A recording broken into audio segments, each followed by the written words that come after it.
मित्रों नमस्कार। खेती किसानी में आज आपको एक बार फिर मैं थोड़ी गूढ़ बात बताने जा रहा हूँ।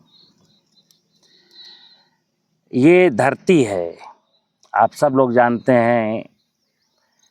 जिस ज़मीन पर आप खेती करते हैं ना, वो ज़मीन आपकी नहीं है। आज आपके पास है, कल किसी और के पास थी, आने वाले वक्त में किसी और के पास होगी। ये धरती तो धरती की है, धरती भगवान की है और हम इसके कस्टोडियन हैं। हमारी जितनी उम्र है, जैसे ये खेत मेरा है, तो मेरी जितनी उम्र है उतने साल तक के लिए मैं इसका कस्टोडियन हूँ।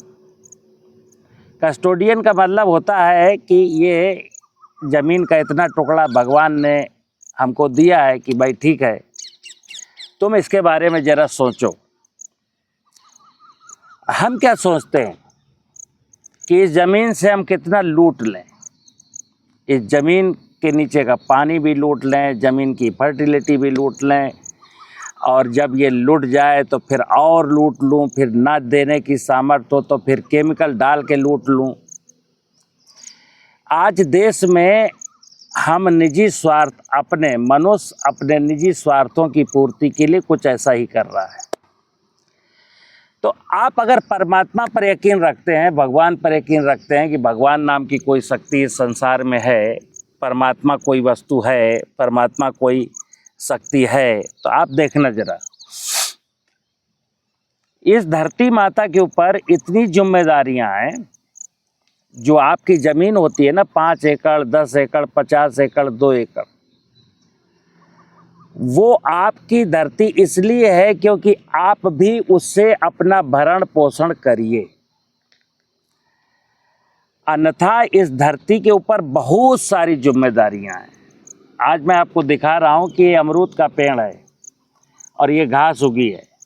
आप देखेंगे मैंने जुताई कराई है, लेकिन जो पेड़ हैं जितने भी, उनके नीचे की घास मैंने साफ नहीं करी। ये बहुत सारी वनस्पतियां उगी हैं, मैंने बोई नहीं हैं, ये उगती हैं। अभी बारिश होगी, बहुत सारी वनस्पतियां उगेंगी। तो धरती की जिम्मेदारी है कि इस धरती पर रहने वाले जितने भी जीवधारी हैं उन सब का पेट पाले। इसलिए आप तो अपने लिए बोएंगे, लेकिन धरती सब के लिए बोती है। और अगर आप अपने लिए ना भी बोएं तब भी धरती आपके लिए बोएगी। बस ये अलग की बात है कि आप चाहोगे कि हमें गेहूं उगाना है और वो कुछ और उगा के दे दे। तो मैं नहीं कहता हूं आप खेती करिए। धरती को हम, जैसे ज़मीन है ना, ज़मीन को मैं शिव कहता हूं। और रियलिटी में बता दूं, जो धर्म गुरु आपको गलत शिक्षा देते हैं और उसी गलत शिक्षा के कारण आज के हालात ऐसे हुए हैं, ग्लोबल वार्मिंग, जलवायु परिवर्तन, आपस में जो सामाजिक समरसता थी वो छिन्न भिन्न हो जाना, मजहबों में, जातियों में लोगों का बंट जाना। अन्यथा धर्म तो एक ही था। आज तो विभिन्न मजहबों के लोग आपस में झगड़ा करते हैं धर्म के नाम पर, और एक मजहब के लोग भी आपस में लड़ते हैं कि हमारा कॉन्सेप्ट अच्छा है, तुम्हारा कॉन्सेप्ट अच्छा है।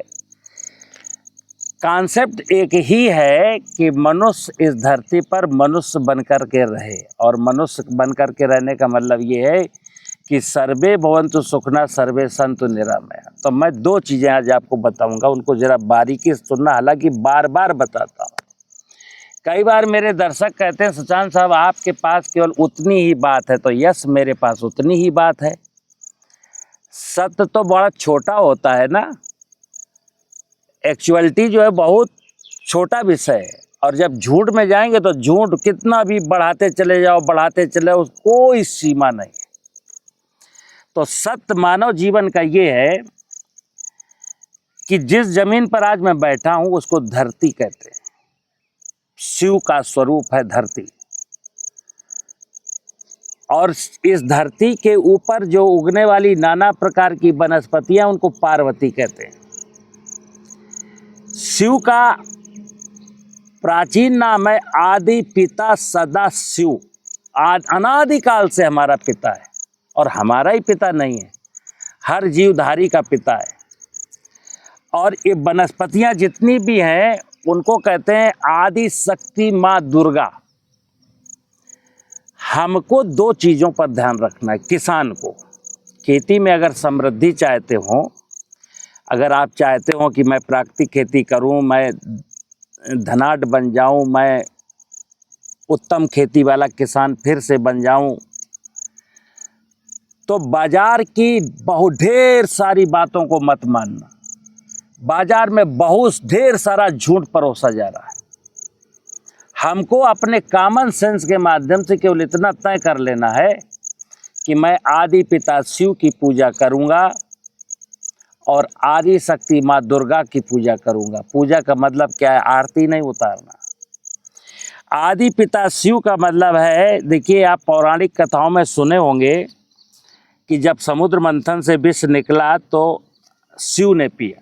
अब शिव कौन है? अगर एक शिव मनुष्य जैसा होता, जैसे मान लो हमारे जैसा एक 6-7 फुट का प्राणी कोई शिव होता, तो समुद्र मंथन से निकलने वाला लाखों मिलियन टन विष आदमी तो नहीं पी सकता था। और ये भी कहा गया है कि विष पीने के बाद उन्होंने अपने कंठ में रोक लिया। कंठ में तो रोक ही नहीं सकता है। ये धरती, इस शिव भगवान ने कहा कि हे पुत्र, आम मनुष्यों से बोला गया, हे पुत्र तुम जितना भी तुम्हारे पास विष हो सब हमको वापस ला के दो और मैं उसको रिसाइकिल करूंगा। धरती के अंदर ऐसी क्षमता है और ये क्षमता धरती की, शिव की और पार्वती की ज्वाइंट क्षमता है। पार्वती का मतलब वनस्पतियां। तो अगर इस जमीन पर हमने कूड़ा कचरा, गोबर, मल मूत्र ला के डाला, ये विष था ना मेरे लिए। जितना भी कुछ आपके पास ऐसा पदार्थ है सब ला करके शिव भगवान को अर्पित कर दो। अब शिव भगवान, अगर ये जमीन जिंदा है, और जमीन कैसे जिंदा है? पार्वती की कृपा से जिंदा है। तो अगर हमने इस जमीन में विष डाला तो ये प्रोसेस करके हमको अमृत के रूप में दे देगी। अभी क्या हुआ कि मैंने इसमें विष डालना बंद कर दिया। अनादिकाल पहले इंसान को संदेश था कि विष जितना भी हो तुम्हारे जीवन में सब धरती को दे देना। यही संदेश था समुद्र मंथन के बाद। बदले में आपको अमृत मिलेगा। तो हमने क्या किया, जब से ये खेती में आधुनिकीकरण हुआ, टेक्नोलॉजी आई, तो जब टेक्नोलॉजी का मतलब है, मैं बता दूं, मैं स्पष्टवादी हूँ।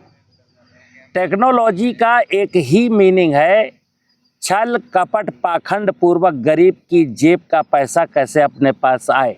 और आप देख रहे हो कि छल कपट पाखंड पूर्वक किसान की जेब का पैसा उद्योगपतियों के पास, बिजनेसमैन के पास चला गया टेक्नोलॉजी के नाम पर।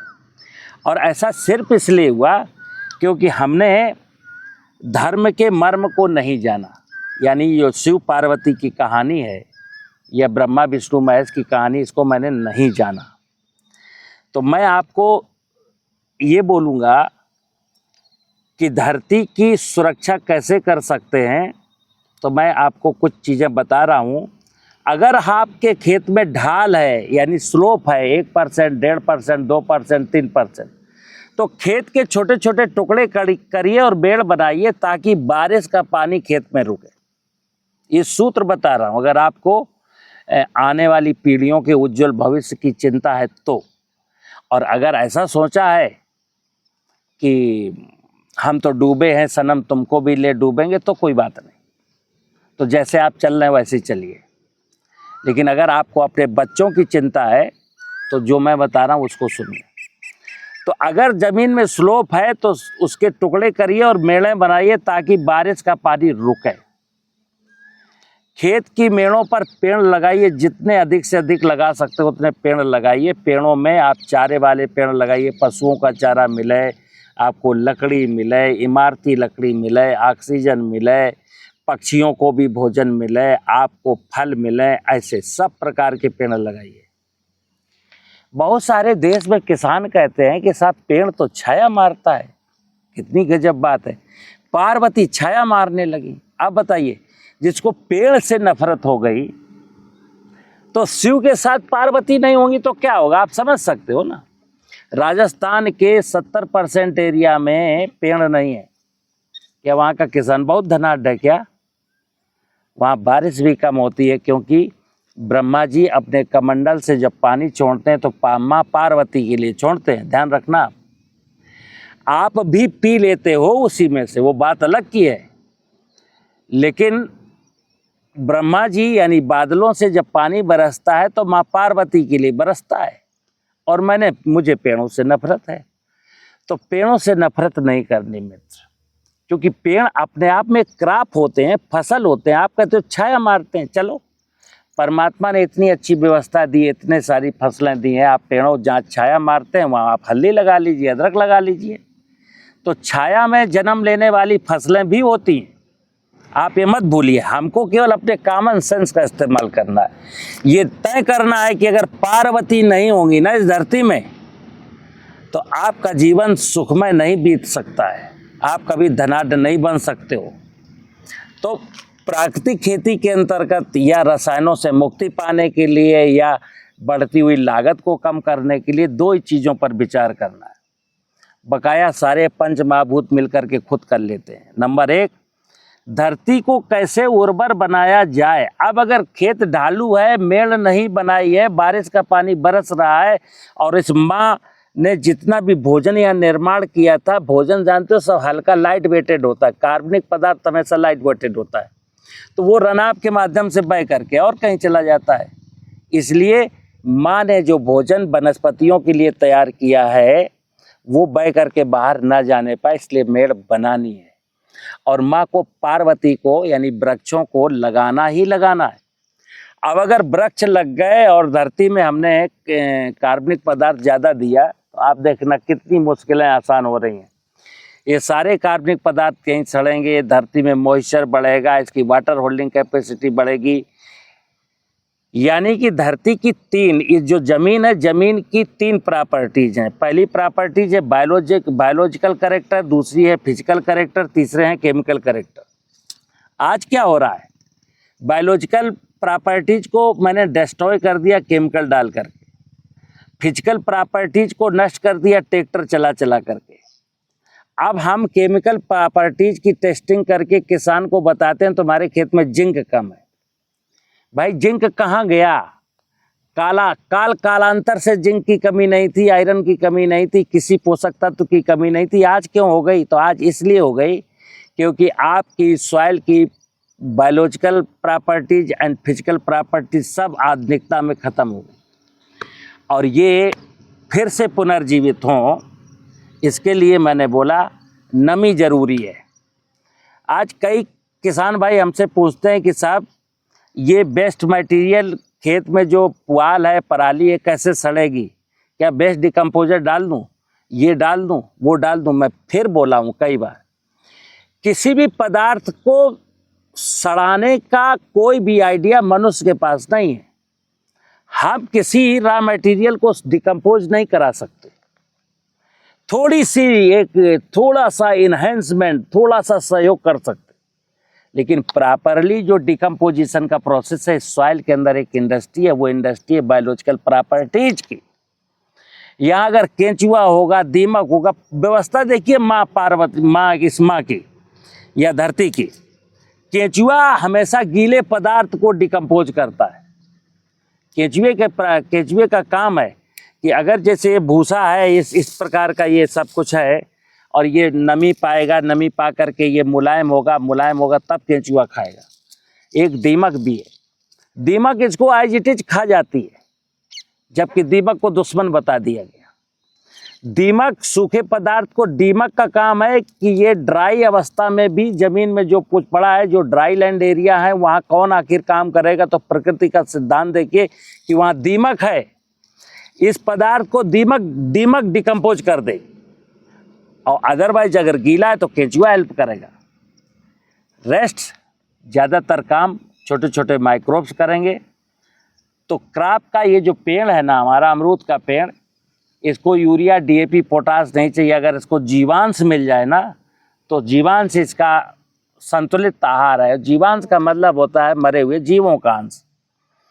कुदरत इसमें इतना बढ़िया सिस्टम बनाया है कि वेद का सूत्र है, जीव है जीव आहार, जीव ही जीव का भोजन है।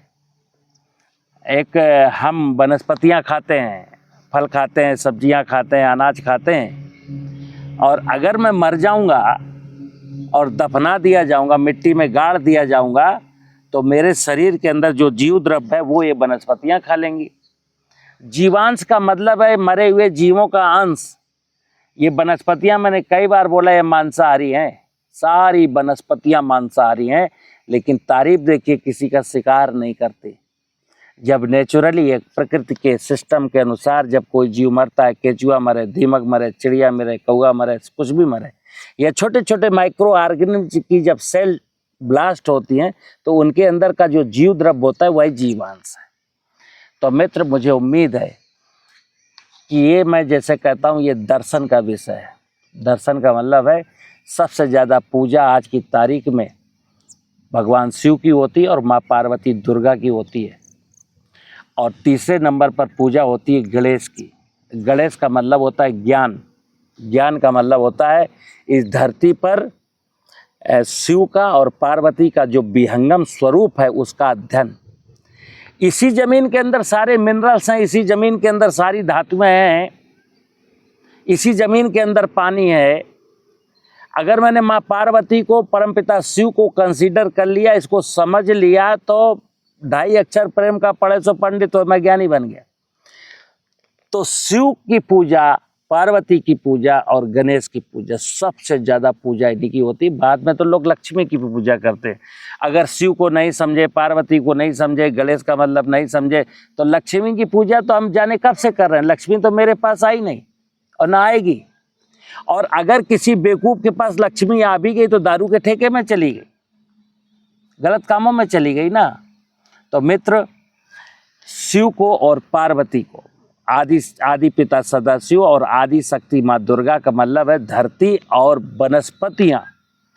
वनस्पतियों से दुश्मनी बिल्कुल मत करिए, जैसे वीडीसाइड डाल के मार देना। क्यों मारते हैं आप ही अकेले धरती में खाएंगे क्या? तो मैंने कहा आप 5 एकड़ जमीन के कस्टोडियन हैं। मित्र, ध्यान रखना, ये धरती ना आपकी थी, ना आपकी है, ना आपकी रहेगी, लेकिन परमपिता शिव, माँ आदि शक्ति माँ दुर्गा आपसे चाहती हैं कि हे पुत्र, तुम जितने साल जिंदा हो अपना जीवन यापन करो, लेकिन मेरा भी ख्याल रखो, क्योंकि आपके मरने के बाद ये जमीन का टुकड़ा दूसरे लोगों का पेट पालेगा। मुझे उम्मीद है आपको मेरी बात समझ में आई होगी। नमस्कार।